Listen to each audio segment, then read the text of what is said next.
And I'm sure many of them didn't think at the time they were committing these crimes that they were doing so. They just hadn't thought about it.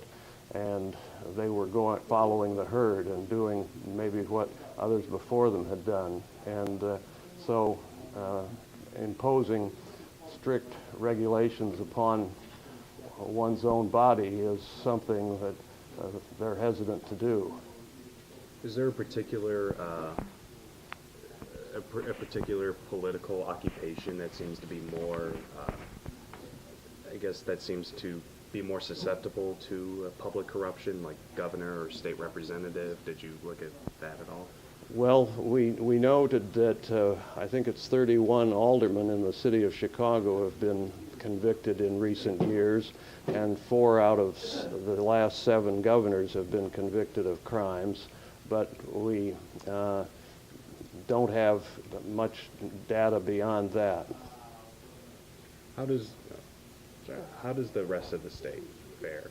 I mean, compared to, like, like if the northern district's the most corrupt, how does that compare to, say, the other districts of Illinois? The other districts are much smaller in population, and they have significantly fewer, often very few convictions for public corruption. So a cursory look would suggest that central and southern districts are less corrupt than the northern district, but that can be misleading because sometimes cases that are located in the central or southern districts may actually be prosecuted in the northern district of Illinois because the IRS and the FBI in particular and the Department of Justice want a concentration of their manpower, person power up there.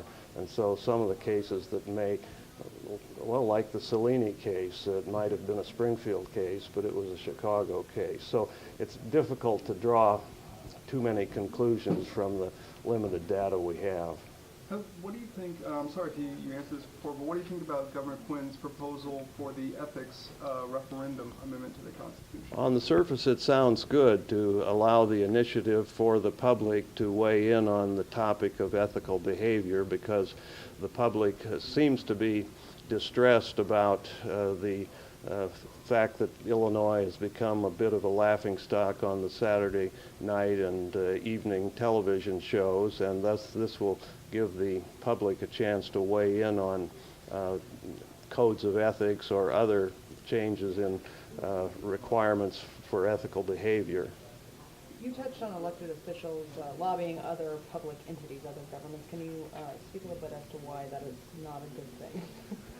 I think it's a revolving door and a grave conflict of interest to allow a person who has been in the legislature or the Congress for that matter and voting on bills related to outside interests when that person may know or have a strong idea that he or she is going to be working for that interest later. So it just seems like a very strong conflict of interest, and at least a couple of years break between serving in the legislature and then working for an interest that has significant legislative interests makes sense to me. You said this is being presented to the Mayor's Ethics Task Force tonight. Yeah, that's expect the response to it. That was kind of the hook for this. My colleague Dick Simpson has long been involved in corruption, anti-corruption efforts in Chicago, and he was asked to be the first person to testify before the mayor's commission, which is headed by Cindy Canary, whom many of you would know. And so that kind of became the hook for putting out the report, which we've been working on.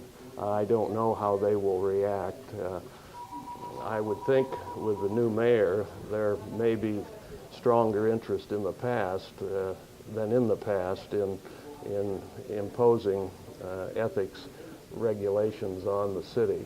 Apparently right now the city ethics code does not apply to aldermen and their staff, and we think it ought to be spread to cover them as well. Are there any? This just covers people who've been convicted of public corruption. It doesn't count for you're talking about lobbyists, kind of the revolving door. It doesn't account for someone who lobbies, or who carries a bill and then goes lobby for that interest. Right, it doesn't cover what we might call legal corruption, wherein people try to achieve private gain at public expense. We have the recent illustrations here in Springfield of persons who have taken advantage of the pension systems, and in particular I'm thinking of the one in which former State Representative Bob Malaro doubled his pension after working 1 month in Alderman Ed Burke's office. That's what I call legal corruption, because it is private gain at our expense, public expense, but we've found no way to measure that. And to be honest, the Department of Justice figures are probably, not perfect, but they are the only nationwide set of data we have. It's the only way to compare us to other states. Yeah, yeah.